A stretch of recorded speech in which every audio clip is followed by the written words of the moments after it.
coordinator for the state. I'm going to let him do a brief introduction before we get started because I want him to tell you some of the aspects of his role as far as in the state and his background.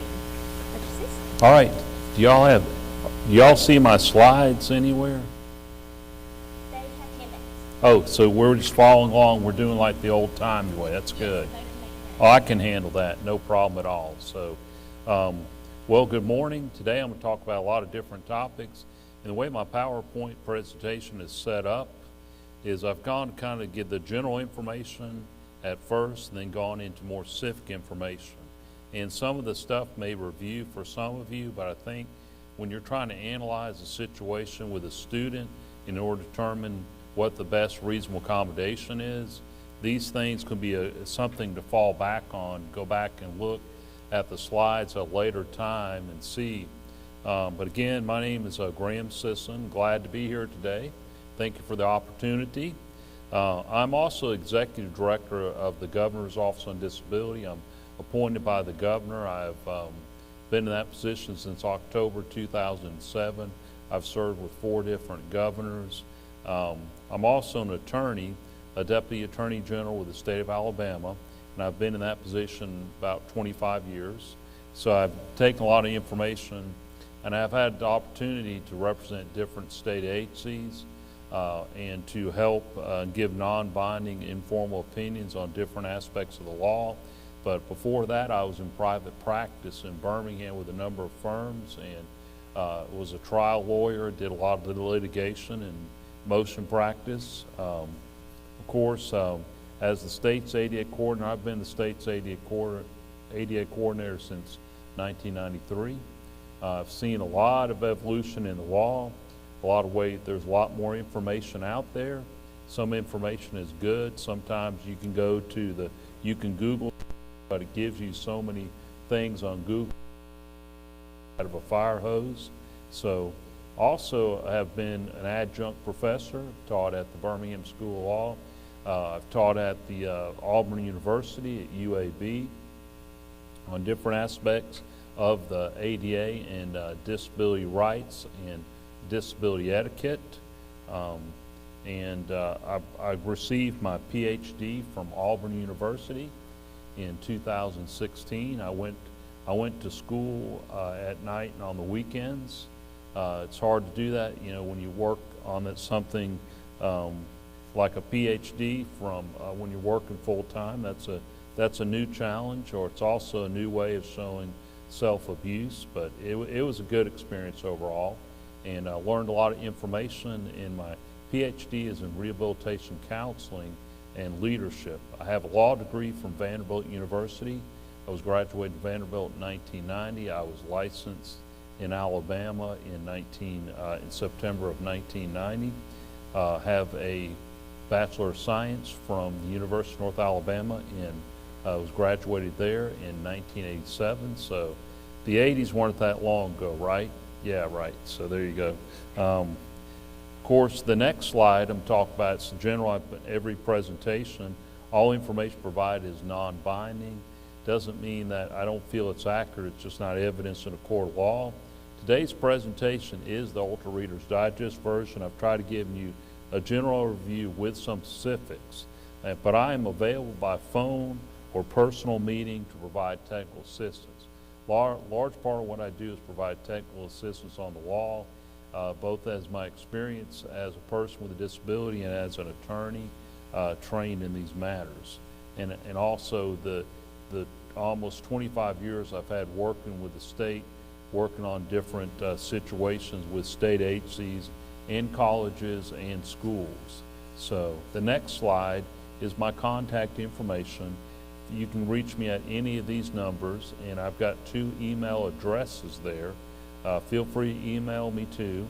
Then the next slide, that's the overview.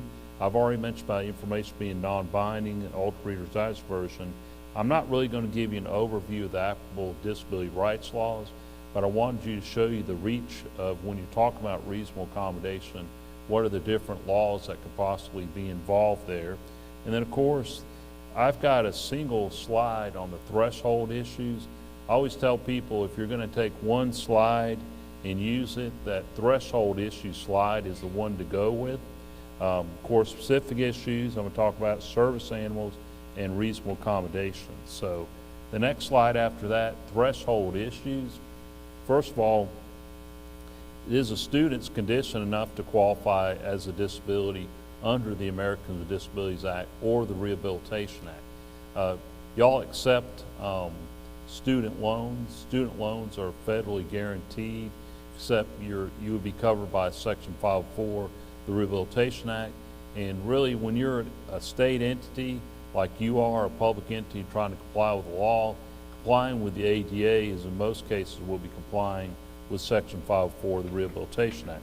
So if they have a disability, then are they qualified to participate in the program service? I know in some of your degree programs here, they have to satisfy certain requirements before they can get into that program. And you want to make sure that any of your requirements for participation in any program don't screen out people that are otherwise qualified to participate, who meet those requirements. So there might be a different way of doing something that somebody can show. There might be a substitution of courses required perhaps, but some courses are essential.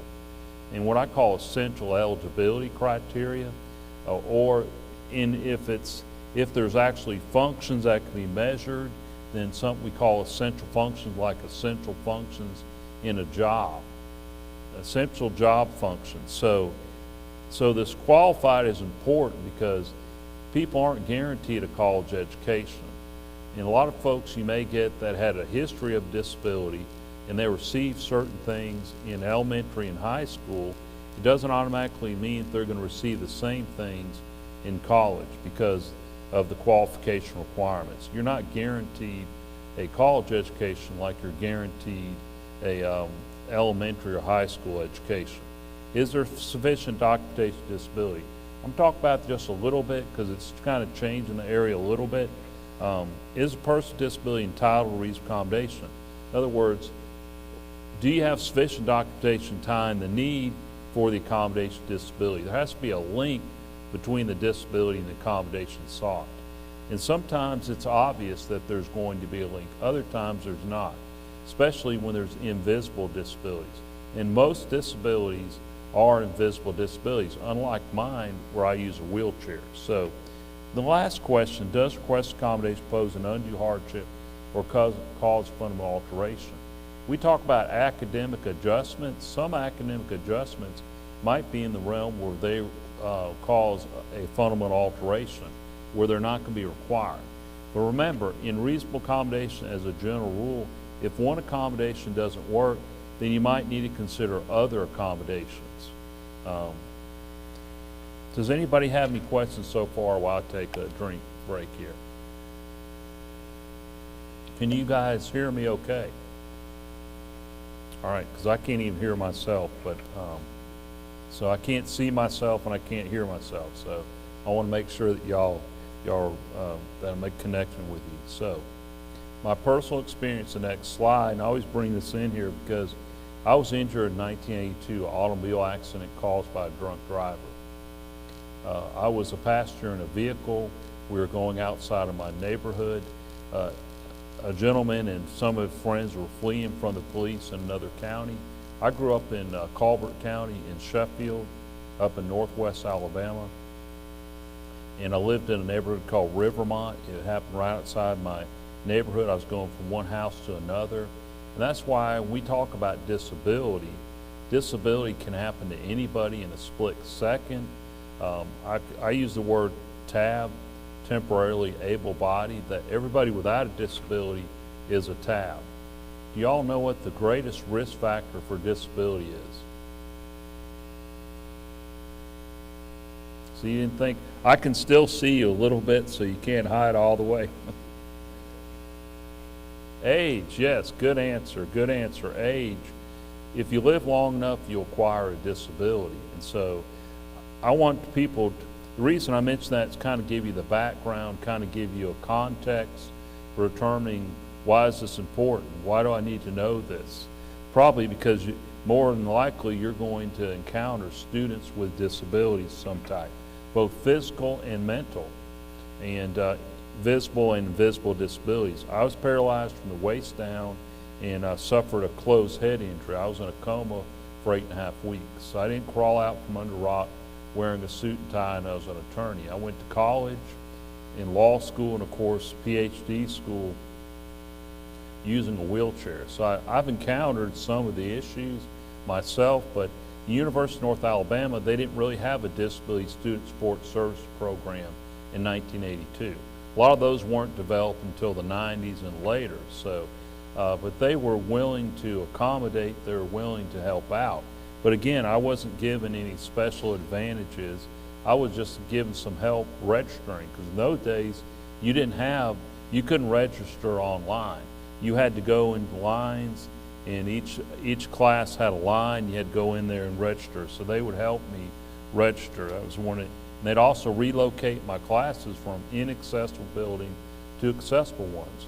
But under the Americans with Disabilities Act, after January 26, 1992, new buildings required to meet higher standards, and there should be total accessibility of new buildings. And I know there's still challenges, because maybe some architects aren't as good as other architects on the Americans with Disabilities Act. Sometimes they miss some key features that are required by the Americans with Disabilities Act. So, and I've experienced the public perception of people with disabilities, and you'll notice in my PowerPoint that I've abbreviated people with disabilities as PWD.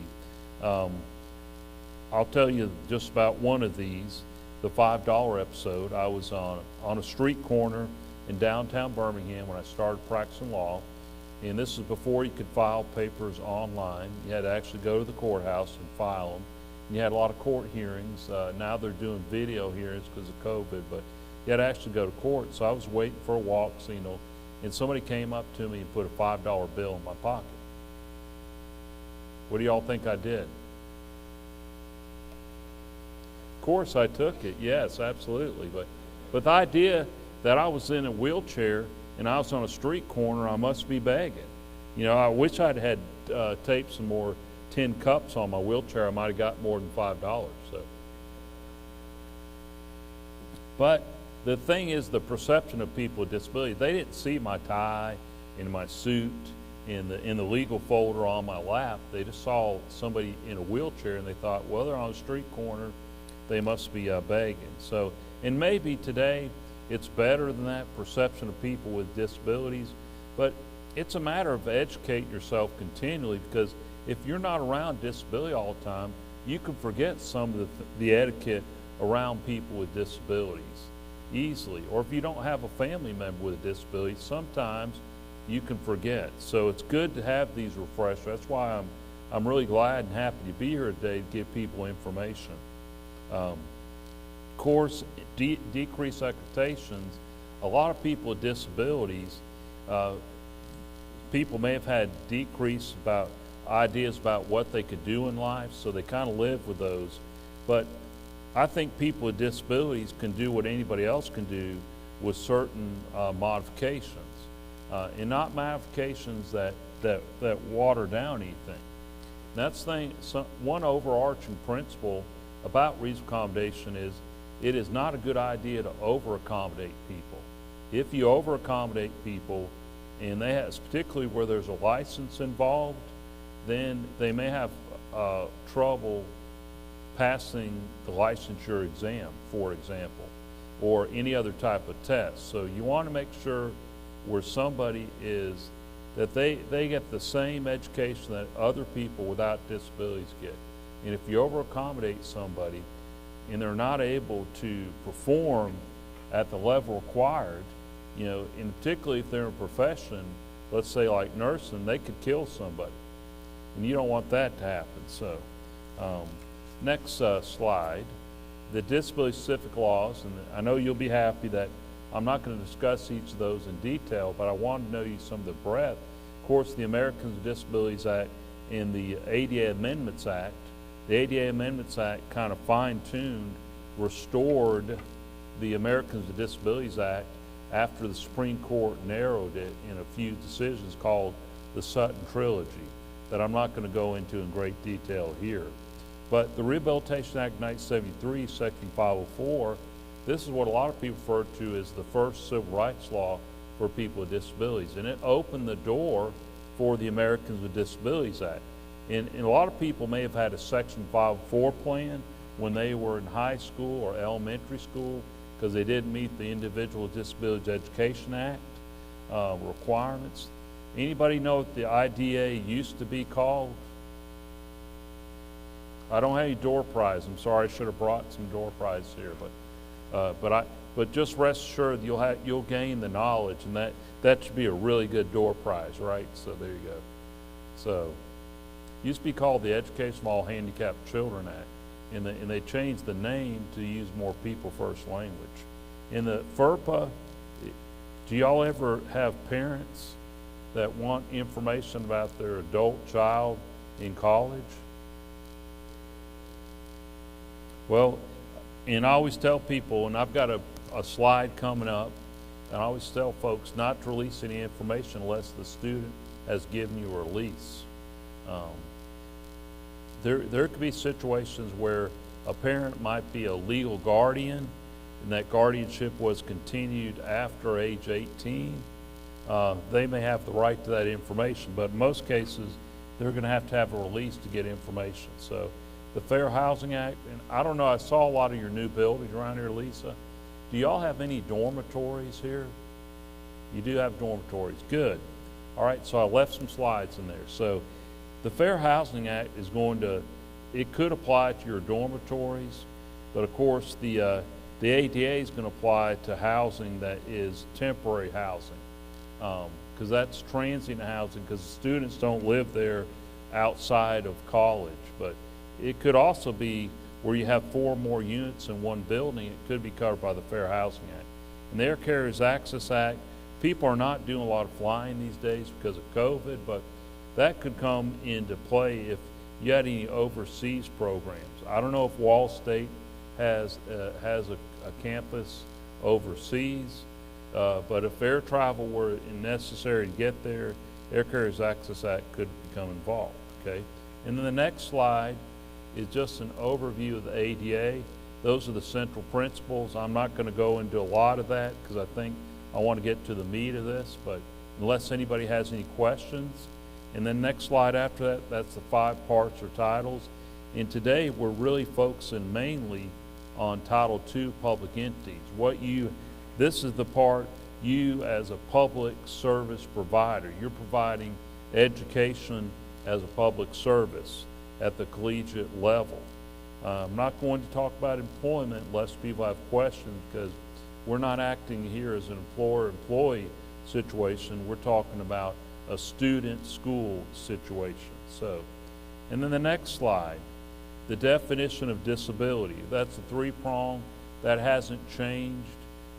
This is the basis when we talk about on that threshold sheet that I gave you at the beginning, whether or not they actually have a disability, whether they have a condition that's severe enough. And then the next slide, the impact of the ADA Amendments Act. And this is a slide from a few years back, but I imagine the ADA Amendments Act was amended to make it easier to prove disability.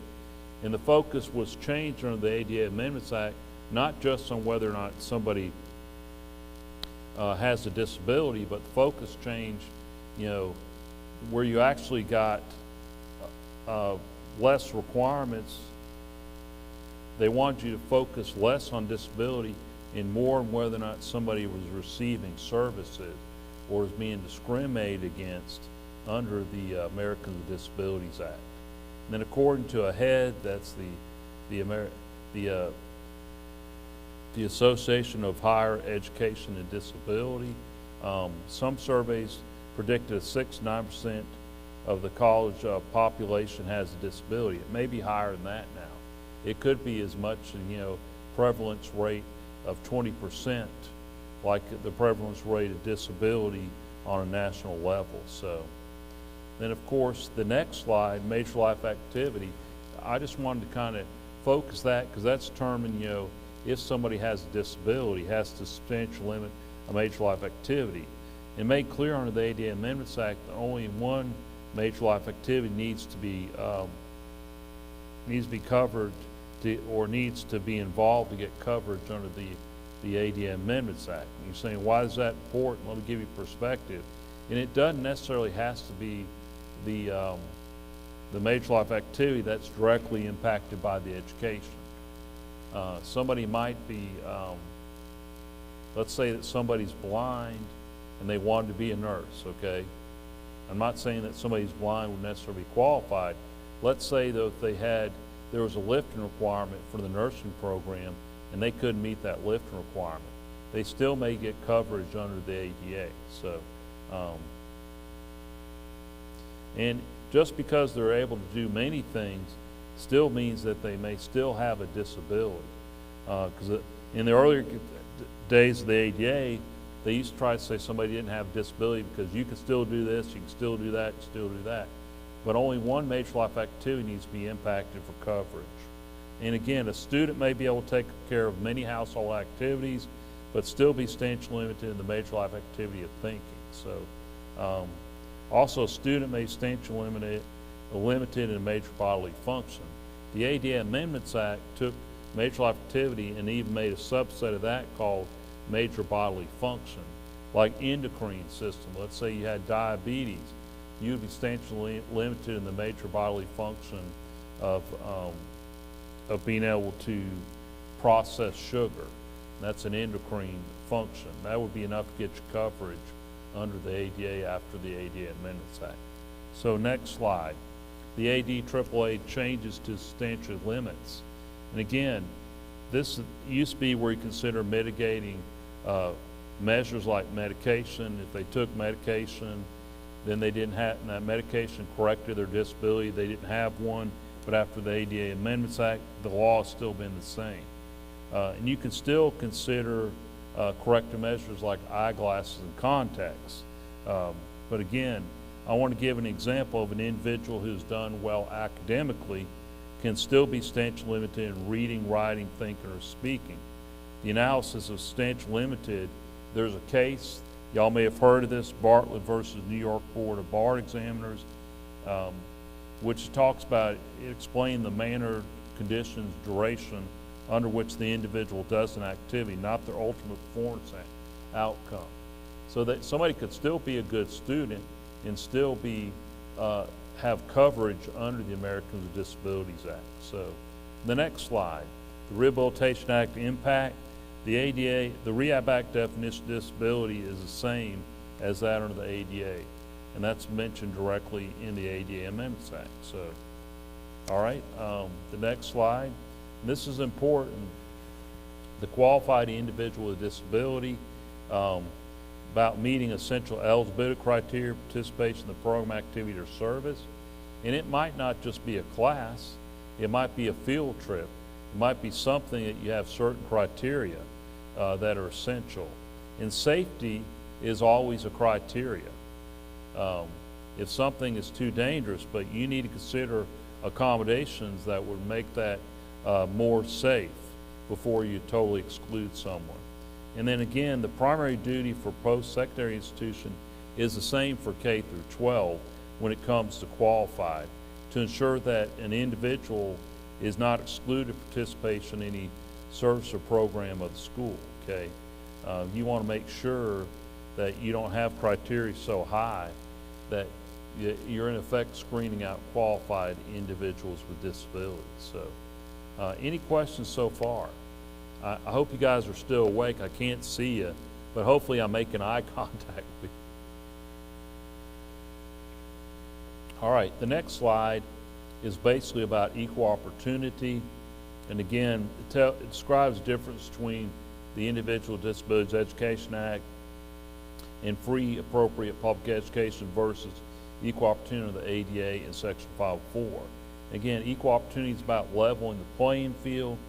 It's not the provision of advantages over students with disabilities.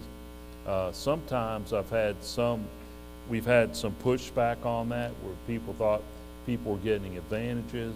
Again, it should help students with disabilities meet standards, not waive them. So that's the idea. Some people say, well, I can't do that. Why don't you waive the math requirement? But if the math requirement is essential for that course study, it's not going to be a reasonable accommodation. It'll be a fundamental alteration. So, service animals, the next slide. Things I want to mention on that, you know, the ADA was amended in 2011 through the regulations, and they limited service animals to pretty much dogs, in extreme cases miniature horses. And in service animals under the ADA, specifically excludes, you know, dogs for emotional support, comfort, or companionship. And it also clarifies that that individuals who use service animals that are trained to perform a specific task are protected by the ADA. An emotional support animal or an ESA doesn't perform any tasks. It's their mere presence that makes somebody feel better. And I'm going to get over in a few slides when I talk about service animals in more detail. Service animals, do y'all have a lot of service animals come in the classroom? And you want to distinguish a service animal from a pet, because I can foresee in the future where every student will figure out a way to bring their pet to class if there's not clear delineated guidelines for them to understand about when service animals are permitted and when emotional support animals might be permitted. Again, the rule permits the use of trained miniature horses as alternatives to dogs, subject to certain limitations. And again, why would somebody use a miniature horse over a large breed of dog?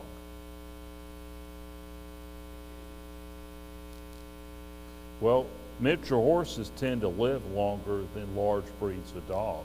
And they also may be able to have, they actually may be stronger in some cases and be able to pull more. And a lot of people use larger animals for balance, to lean up against. So, but again, it's still the rule that you cannot require certification or vest for service animals.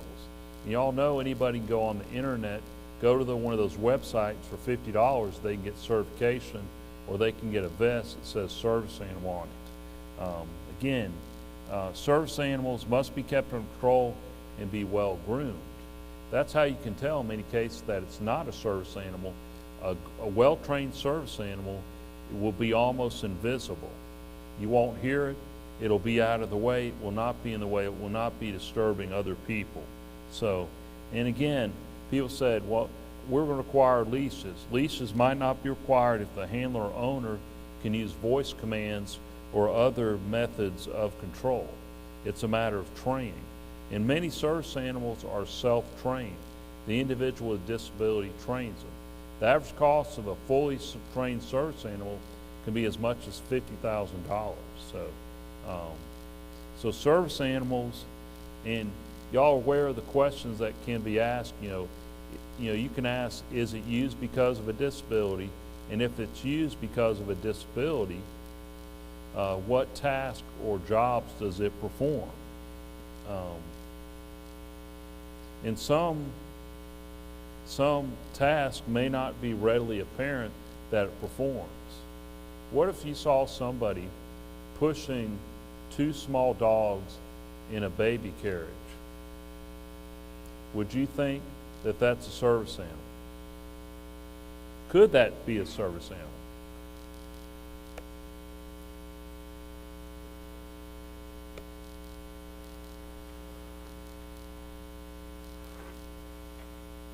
That's a good, you must have read my mind. My mind is a terrible thing to read, but you read my mind, because it could do things like, there's diabetic service animals that actually can alert somebody when their sugar levels get too low, because they can smell or they can sense, and they're trained to do it. And there might be a psychiatric service animal that's different from an emotional support animal. A psychiatric service animal is actually trained to do something, to calm somebody down, actually do some activity that would do it. But thank you, that's good. Now I know who the ringer is. That's good. I'll have to make my questions a little tougher, but thank you. That's perfect. That's great. All right. Any questions about service animals while I'm talking about that topic.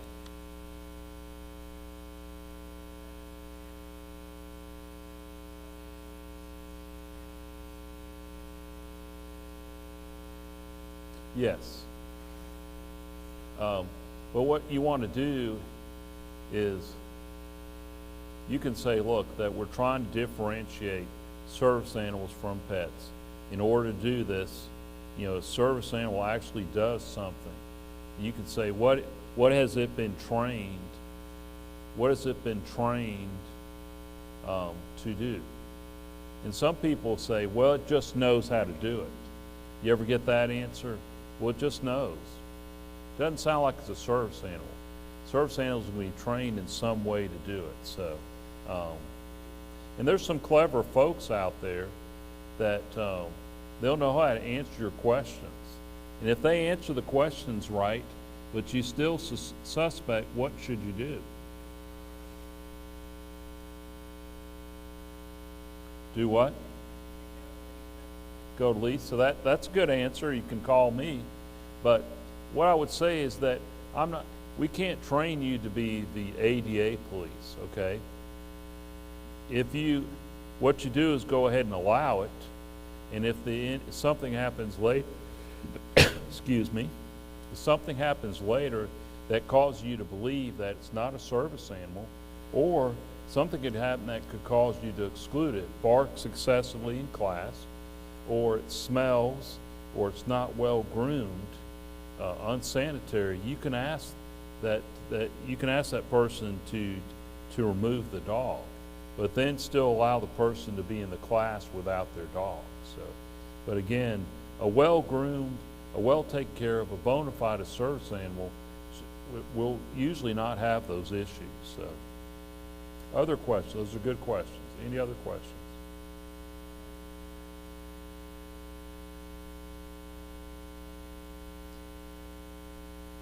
They are not required because a lot of them are self-trained. Plus, I would even be suspect where somebody has a card sometimes because some people buy them off the internet. Now, there are people that have those cards, and they'll probably show them to you if they have them anyway. Some people do have fully trained service animals from outside entities. And so sometimes that may show that it's legitimate, but it certainly is not a requirement. Other questions? All right. Fair Housing Act, next slide. Again, therapy animals are not covered service animals in the ADA that I explained, but they're covered by the Fair Housing Act. They're a type of assistance animal. And HUD has taken position they should be allowed in campus apartments. So if you have on-campus housing, many people with therapy animals that aren't even necessarily service animals should be allowed on campus apartments. Service animals should be allowed wherever the public can go. And therapy animals should be allowed to at least go into on-campus apartments. The next slide, more on emotional support animals or ESA. They don't perform tasks, like I said before, like service animals. Their mere presence comforts the person that owns them or handles them, and often is hard to distinguish from a pet. But you may be able to require a letter from a qualified medical professional or a psychiatrist showing that the person is using them because of a psychiatric disability. And now that comes right out of the HUD guidance. If y'all would like any of the most recent HUD guidance, if you don't, if you would email me, I'll be glad to send you the documents. And I think that's good stuff to have. HUD issued some guidance in 2013 and in 2020 on emotional support animals and service animals. And they talk about some of the documentation that you can require. Again, there are no limits on the breed of animal. Can I ask y'all, what is the most unusual animal that you've seen used as an emotional support animal? A rat? Okay. Anybody else? Yeah, a ferret, an iguana. I've heard of a guinea pig and a rabbit and a tarantula. I knew somebody that had an emotional support tarantula. I find that hard to believe, but so that's but I think sometimes the emotional support animal world and the service animal world will cross. So the next slide, okay, the duty to reasonably modify the no pets policy, that's basically what you're doing when you allow a service animal, most support animal. The school is required to make modifications to the policy, practice, procedure, unless doing so would fundamentally alter the nature of the program. And sometimes you might have a program where you can't because of cleanliness, or you have to have a totally germ-free atmosphere or whatever, that you may have to exclude a service animal or most support animal. And again, the question is going to be here, would use of a most support animal in the classroom be a reasonable modification of policy? Now, you're going to have veterans with disabilities, with PTSD, and some of them actually have service animals that enable them to get around in public. They go around, they scope out the room, they're trained to comfort, but they actually do something, they perform tasks. Now, have y'all ever let emotional support animals in the classrooms?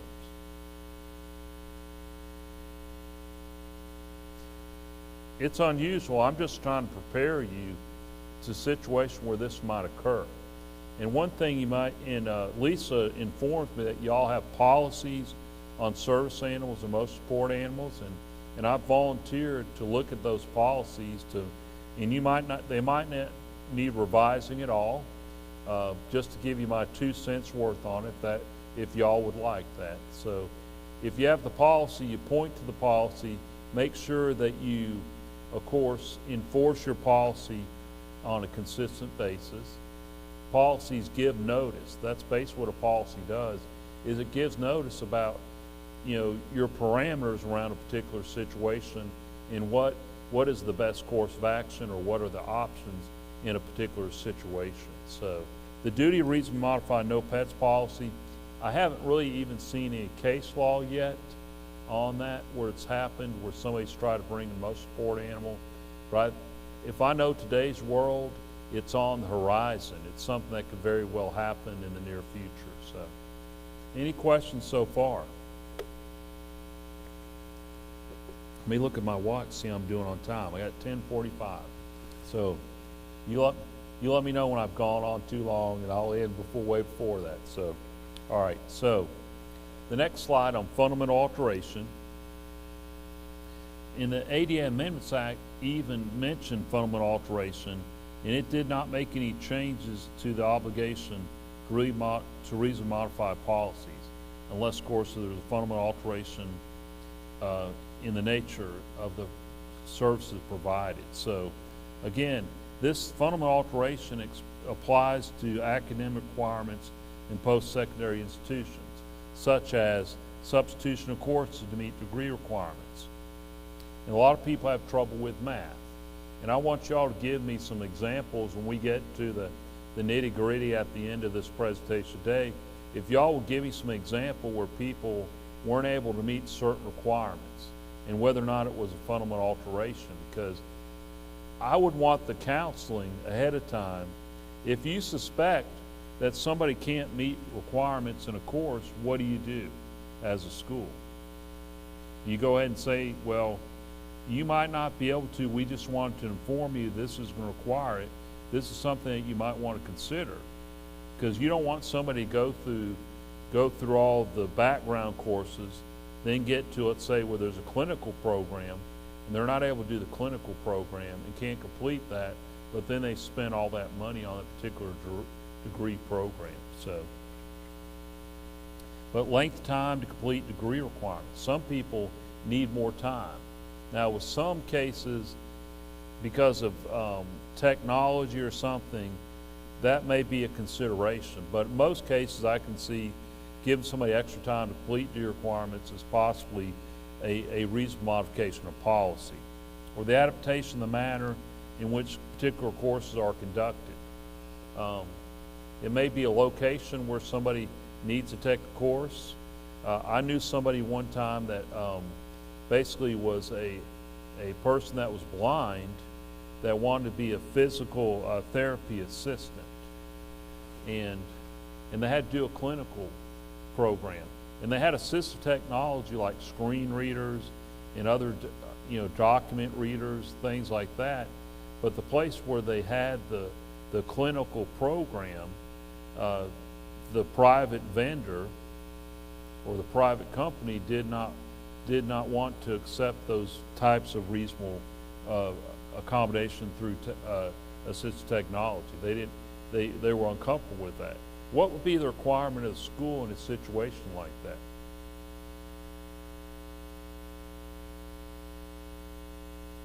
I know I'm keeping your attention. That's why I like y'all. I can see most of you, okay? But I'm trying to really seriously keep eye contact with you, because that's, yes, I couldn't.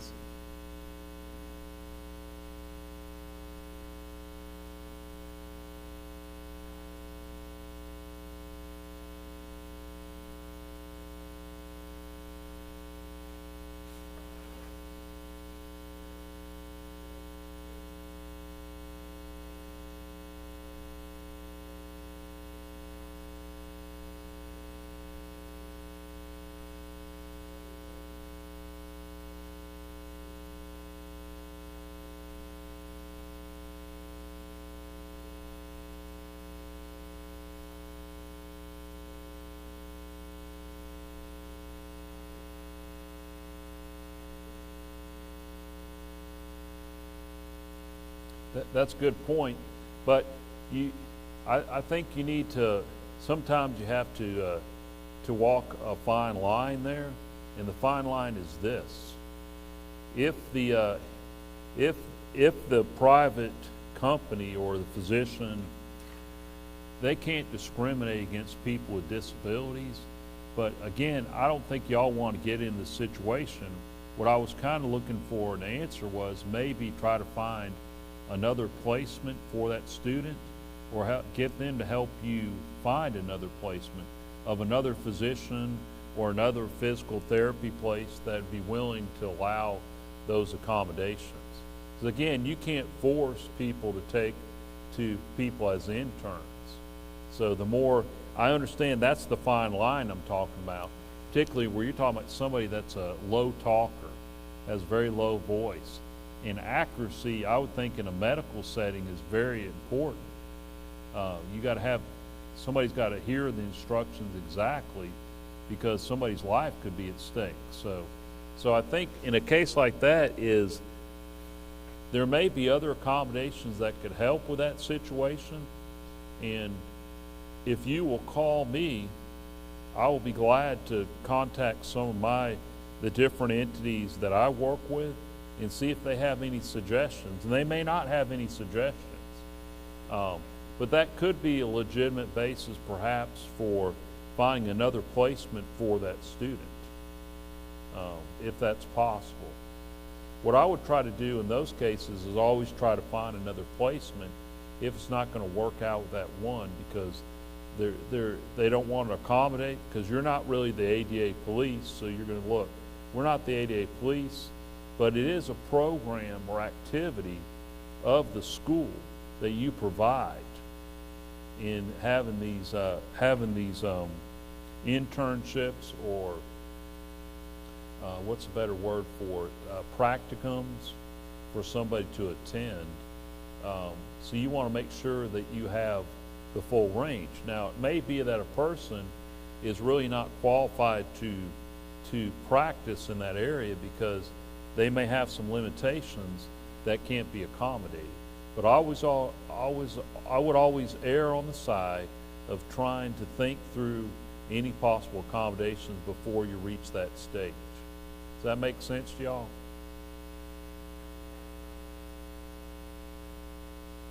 That's a good question. The question is, how does it apply with essential functions of the program? That's why it's important to delineate what those are. Now, there's different ways that you can perform essential functions, okay? As long as you're not waiving an essential function or what I call an essential eligibility criteria, where it wouldn't necessarily be a, quote, function. As long as you're not having to waive those, but there's a different way to. But if somebody cannot be accommodated to perform an essential function, or they cannot meet an essential eligibility criteria, then they wouldn't be qualified for that program. See, that's why in that state, that first one of the first slides I mentioned, that what I call the cheat sheet with threshold questions asked, one of those is whether or not they meet the essential functions or essential eligibility criteria for participation in a program. So if they can't meet those and there's not accommodations, not reasonable accommodations or reasonable modifications that will enable them to participate, then that may be the end of the story.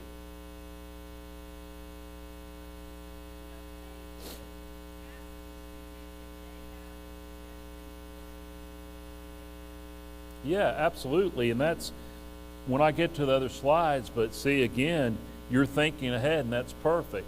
That's part of what we call the interactive process, where you can say, look, we don't know all the accommodations. Here's some possible ones. What ideas do you have? But ultimately, though, the school gets to decide which accommodation to provide, though. You can take their suggestions, but kind of say, look, we want to pick an effective accommodation that will enable you to equally participate in this program. So you can ask the student if they have other ideas as far as accommodations. And even in that thing, the clinical model, where it was a practicum, where the one would not accept the accommodations, you can say, do you have an idea about if there's any other physicians or PTs that would be willing to accept these accommodations? And again, accommodations, you're not waiving anything. The practicum side or the internship side is not waiving anything, okay? But some people may have something that talks loud to them, that reads something, and people don't like that. That wouldn't necessarily be legal for them to discriminate in that way. But did I answer your question? I take that as a yes. Sorry, I can't see your lips.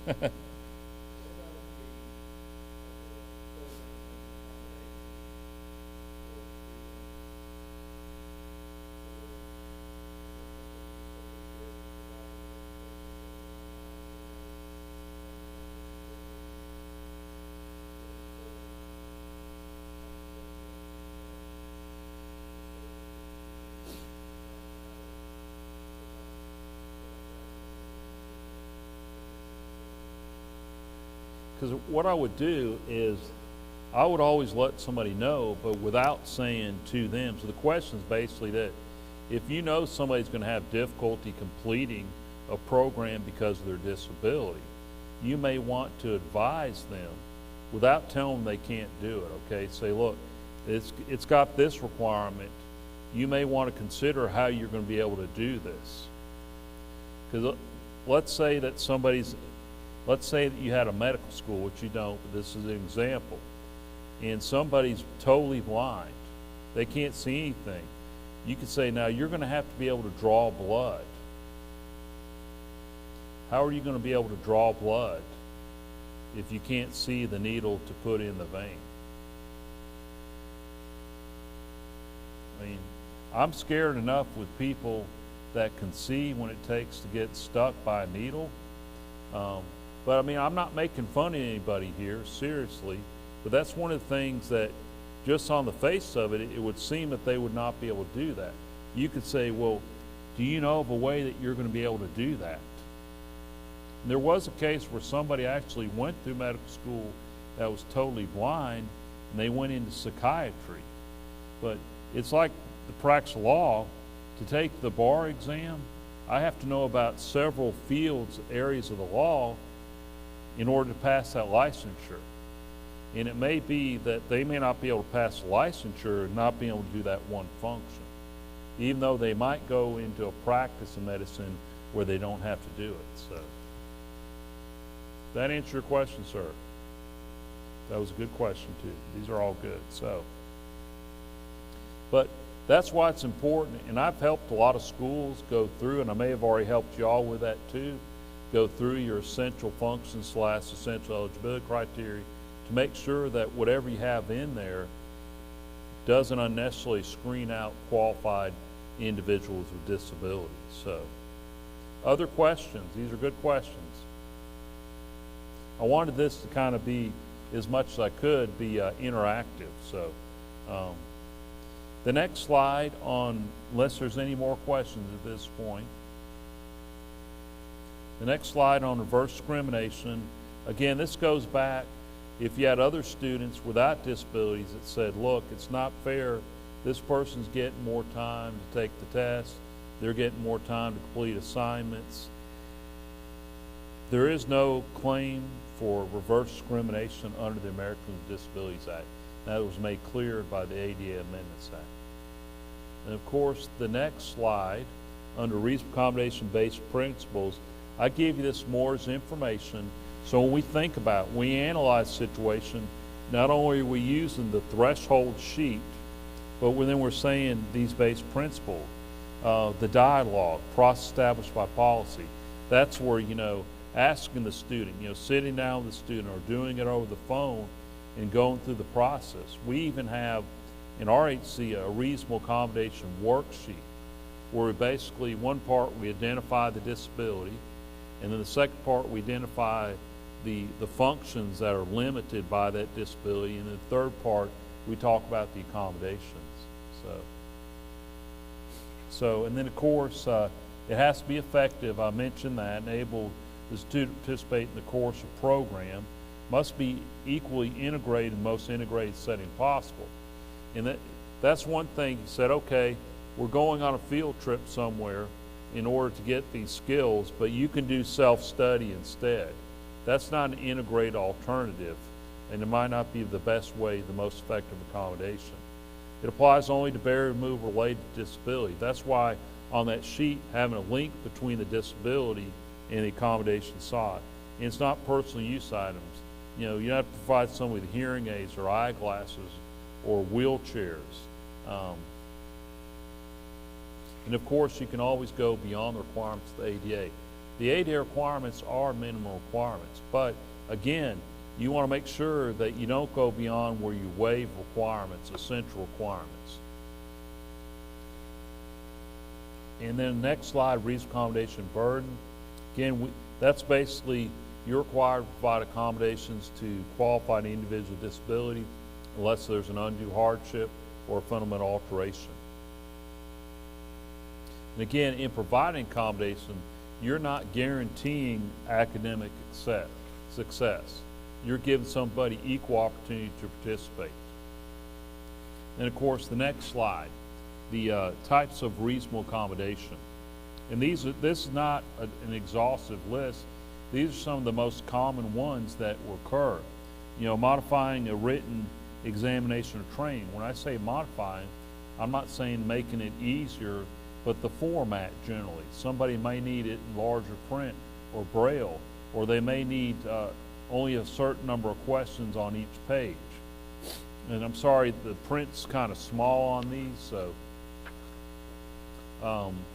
And again, adopting flexible policies, we already talked about that.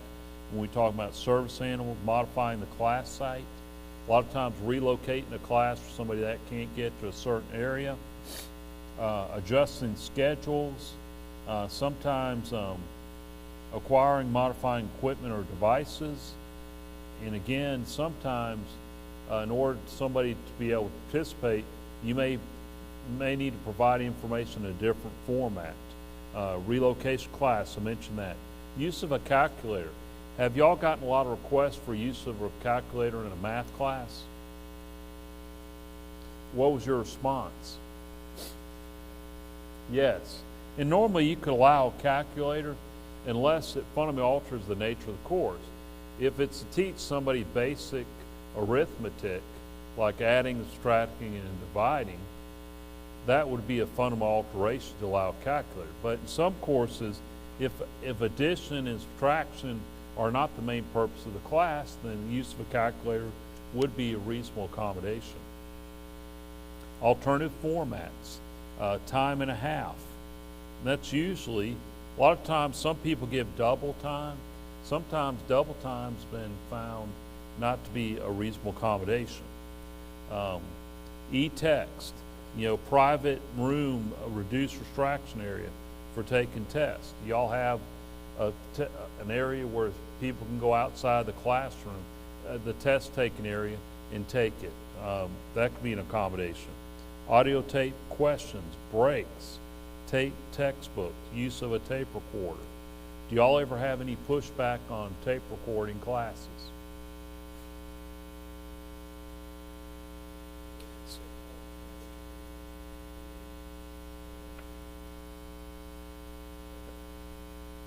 That's good.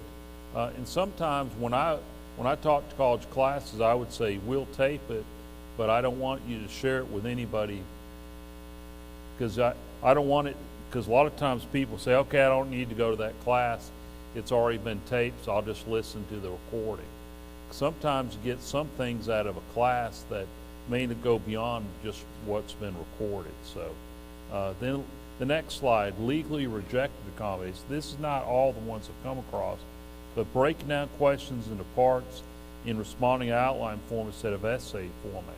If the purpose of the class is to teach somebody the ability to write, breaking it down in outline form is going to fundamentally alter the nature of that course. And then an open book exam where purpose test was to measure recall despite the physician's recommendation. Modifying text questions, not reasonable. Equal opportunity, not equal outcomes. And that's what I mentioned before about not guaranteeing success. Course substitution not always required. I got another slide on that. Tutorial services would not be required by the ADA or Section 504 unless they were also available to students without disabilities. And what if somebody didn't request accommodation and fail an exam? It's not reasonable accommodation to take the test again or have the test result removed from record. Basically, you don't accommodate after the fact. Some people will want you to. But what if somebody didn't get a reasonable accommodation that they asked for and they did poorly on the test and it was truly a reasonable accommodation? Then you may have to make some adjustments there. So, any questions so far? Okay, the next slide, some complex reasonable accommodation issues, textbook accessibility. To Braille or not to Braille, that is the question. But a lot of times there's screen readers now that can read text, electronic books. Sometimes, do y'all have trouble with the textbook publishers in getting other formats for textbooks?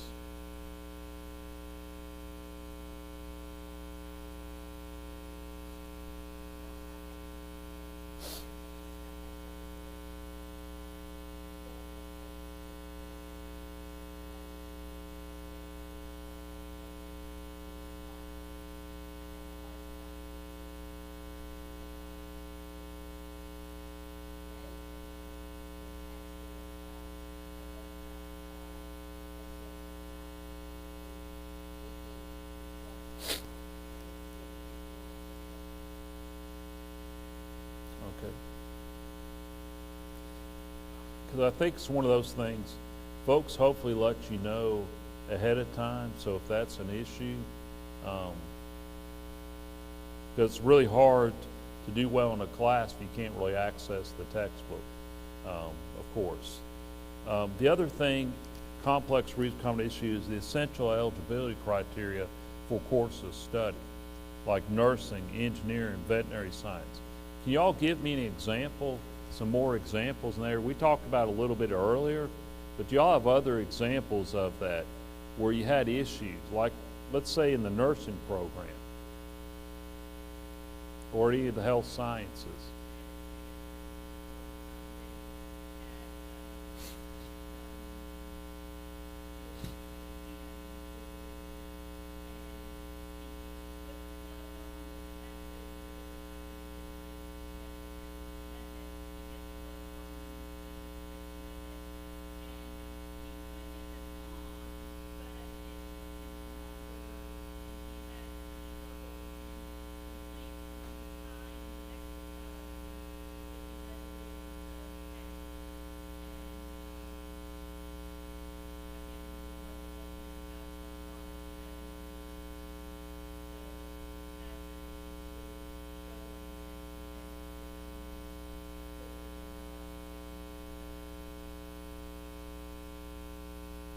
I could see where time was an essential or a bigger criteria that to be able to do it so quickly. Because there might be something where time is of the essence. Somebody's bleeding to death or something's happening. They got to put the gloves on.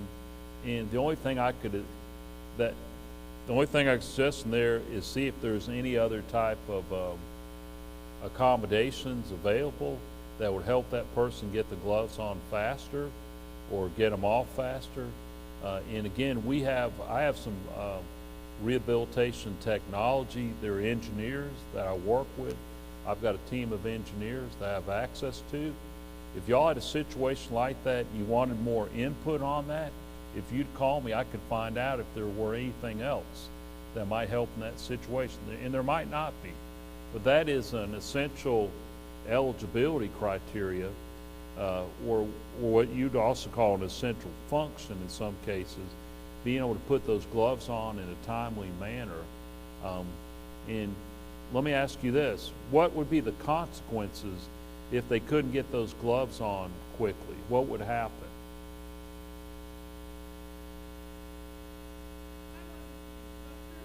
Oh, I'm sorry, I'm not trying to, I wouldn't try to put you in a corner, but I think the point of my question is, if there were dire consequences for not being able to do that, that could be another reason to show that they weren't qualified, okay?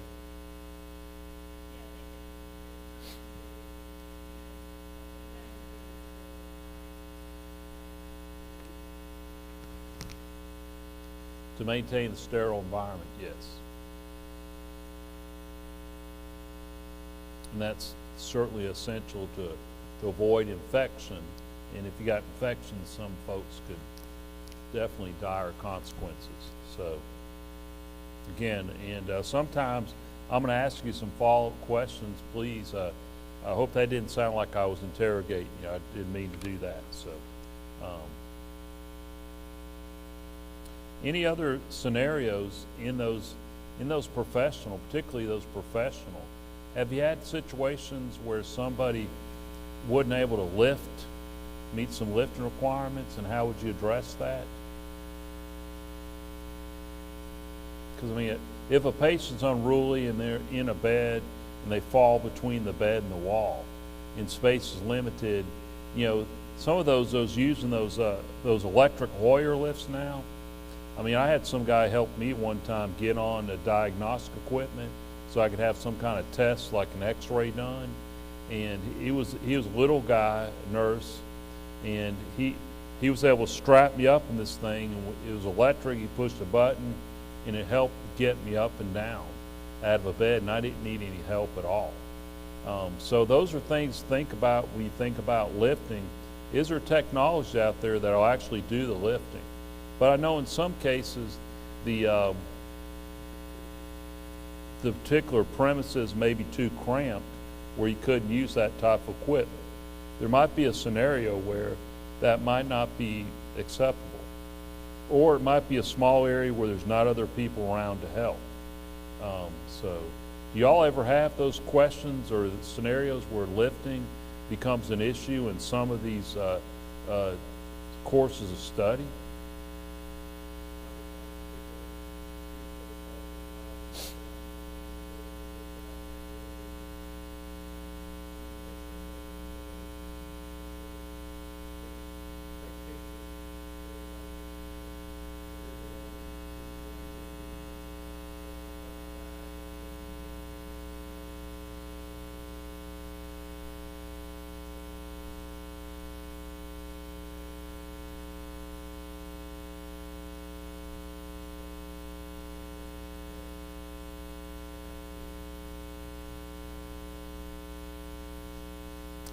That's a good point. So basically, and that's what I kind of alluded to before, was giving people the information up front.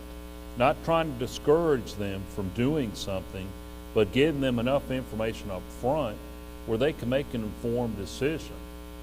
Because if it's going to require a lot of lifting, they can't do lifting, that might not be the best fit for them. And they you know, people, it costs money. You know, you want people to to make wise decisions. Any other comments or questions or scenarios at that point? I'll give you some more opportunities. We're getting towards the end here. We still got a few more slides, but the reasonable accommodation process, we talk about that that's the next slide. We talk about that interactive process. You know, the student has to request accommodations to begin this process, okay? And they don't have to use the words reasonable accommodation. They just say, look, I'm having difficulty in this course. I'm not able to meet this one requirement. What kind of help can I have? You know, and you can kind of go there and say, well, okay, we'll look at reasonable accommodations, see, and I'm going to talk earlier about what kind of team you might have put together when you do this interactive process. And again, you get to choose. I've mentioned that, emphasized that several times. You get to choose the accommodation, but you still have to provide one that is effective, enables them to participate in the class or the school activities. And again, you don't have to provide any that pose an undue burden. And again, undue burden can be not only financial in nature, but administrative. And again, no notice, no right to accommodation. If you don't know that a student has a disability and they haven't ever asked you for an accommodation, you know, they haven't even asked for help, and then they make a bad grade or whatever, then that's not the time to accommodate. So, and I guess y'all have notice about the right to request accommodation, and y'all have a student handbook. Good. All right. The next is just a slide on undue hardship, and it's not just money; it's also non-financial factors. And then reasonable accommodation defense. That's the next slide. We mentioned some of these: fundamental alteration, defeating essential eligibility requirements. And here's an example: a student international relations program or studies and wants to eliminate foreign language requirement due to learning disability. Foreign language is going to be one of those essential eligibility requirements in that degree program. And then would elimination of this requirement pose an undue hardship or defeat essential eligibility criteria? There's a bug up here, sorry. All right. And then next slide, this is general. Emphasizes students they'll need to make requests for accommodations each semester, and it's best to request them before the beginning of each semester, and some may be continuing accommodations. When it's a continuing type of accommodation, do y'all have a policy in place that just automatically continues, or do they have to go through the whole process again? What?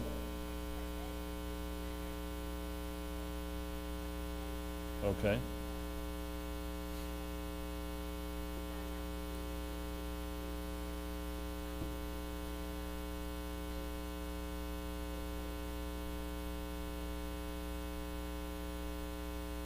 Gotcha.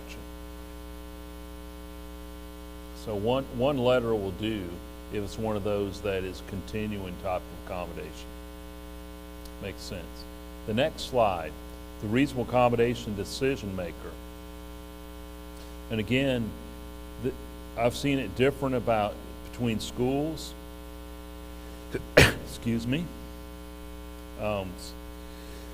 Sometimes the faculty are given that allowed, or the Disability Student Support Services offices. Sometimes the committee that includes the DSS and the faculty. Sometimes it is the ADA coordinator. Do y'all use a team approach, or is it your Disability Student Support Services office? And of course, whatever arrangement's chosen, you need to make sure to ensure consistency and equity. That's why a lot of times just allowing each professor to decide which accommodation to provide would probably not be the best way to go, because of that consistency. May lead to a lack of consistency. So, next slide, attendance. And again, students with disabilities can generally be held to the same attendance requirements students without disabilities, and can be graded accordingly. Now, I have a scenario posted. A professor has a student that's missed 5 classes in one term and has been accommodated throughout the course. He disturbs the student by arriving late and frequently leaves class early. He has been warned about attendance and the need to study. What should be done? Basically, meet with a student and see if the absences are caused by disability. And if they are, consider extended time to get work completed or explore other options like medical withdrawal. Again, a medical withdrawal is a last resort kind of option, but if you have students with disabilities, a lot of times some professors, and I consider doing it, my class started at a certain time, and that time passed, I locked the door. And if a student said I couldn't get in there because I had trouble with transportation, because I can't drive, disability, then you may want to talk to that student and see if there is a way, maybe make an exception for something like that. But some students were just late habitually, and they thought they could just disturb class. That's not fair to the other students, okay?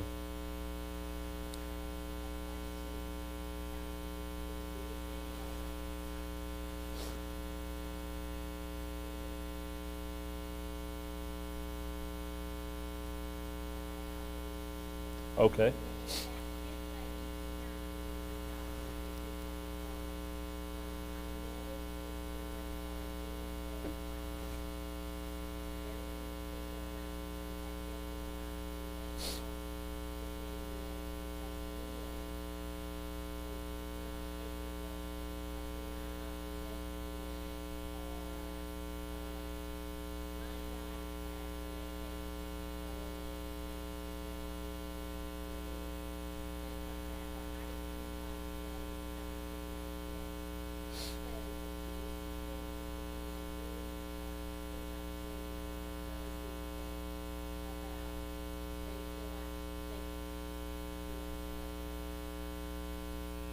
Right.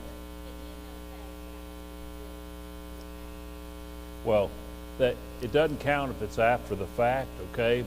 But what I would do, as soon as you know that it's because of a disability, you can look forward and you can say, okay, now that we know that it's caused by your disability, then what can we do? And that's one of those academic adjustments maybe on attendance. And I have a slide on that in the future, but attendance, I always told my students, the people that attend class on a regular basis are the ones that make the best grades usually.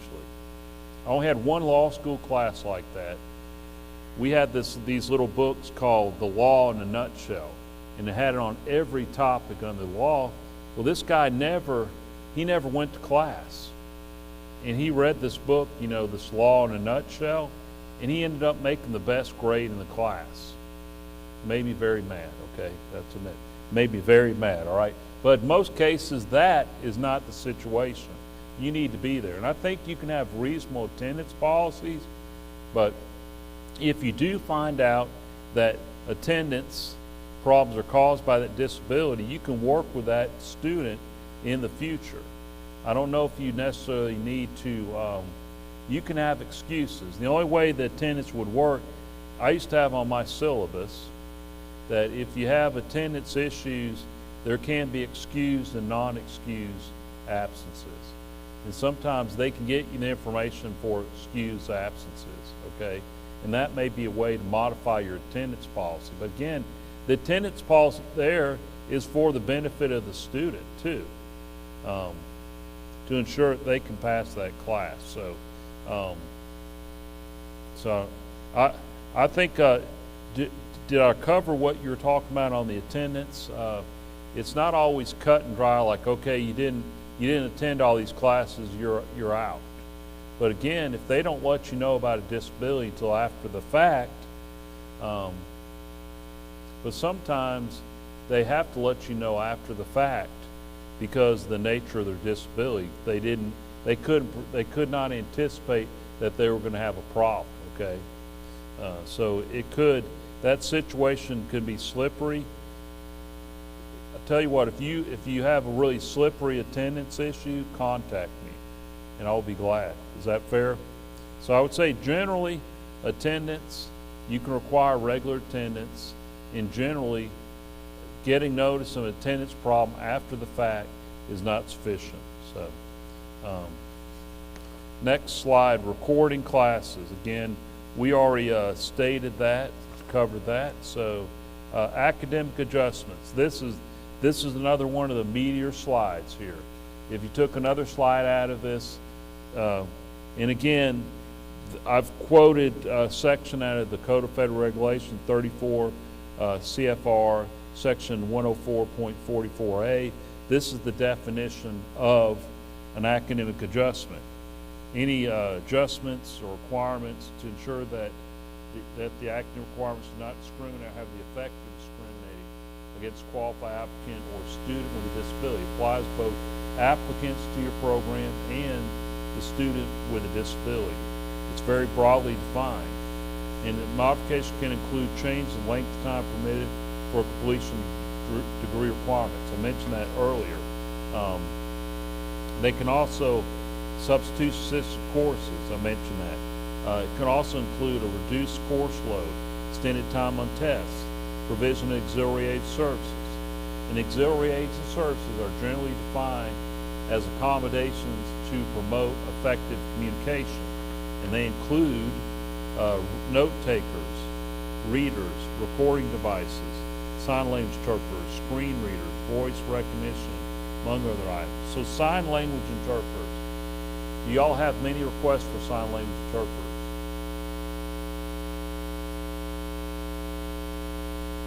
Not a lot. Sometimes somebody can request those, but because there's such a shortage of sign language interpreters, you need to have more advanced notice.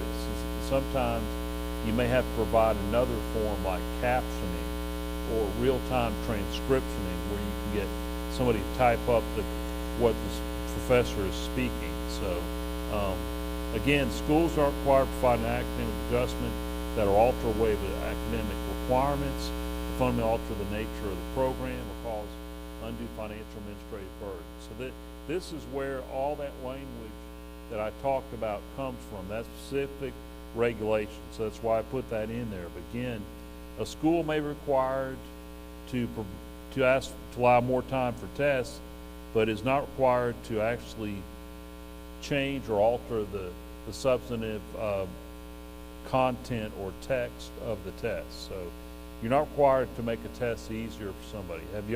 Have y'all had that request? You have, and you said no, right? You said, but if you need another format, we can help you with that. So disability documentation, I'm not going to go over all these slides on disability documentation. Again, it's really where you have the invisible disabilities, where it's not an apparent disability, where the need for the accommodation as tied to the disability is not apparent. So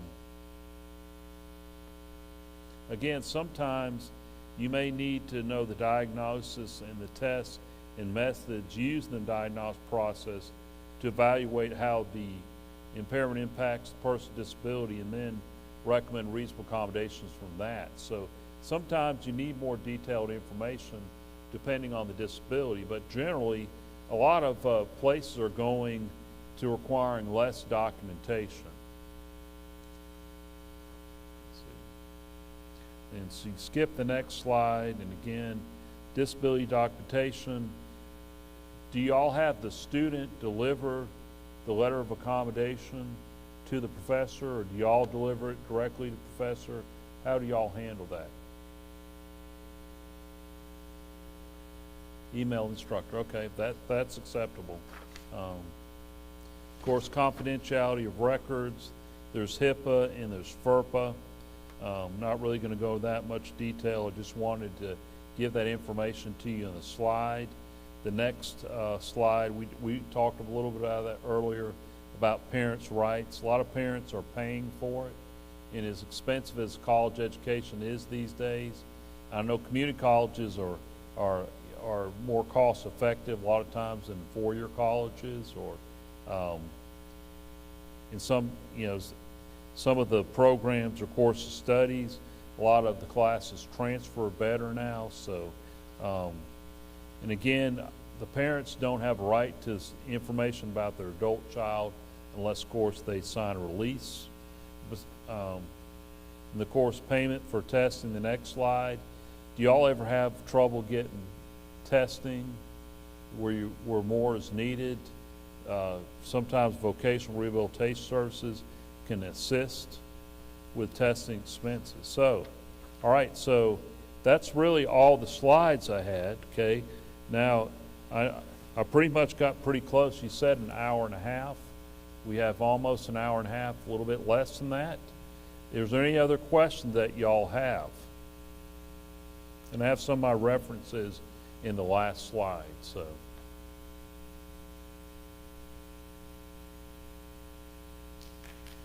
All right, thank you. Thank you so much. Y'all been a great audience. That goes by fast when you're up here, so. Sure, sure.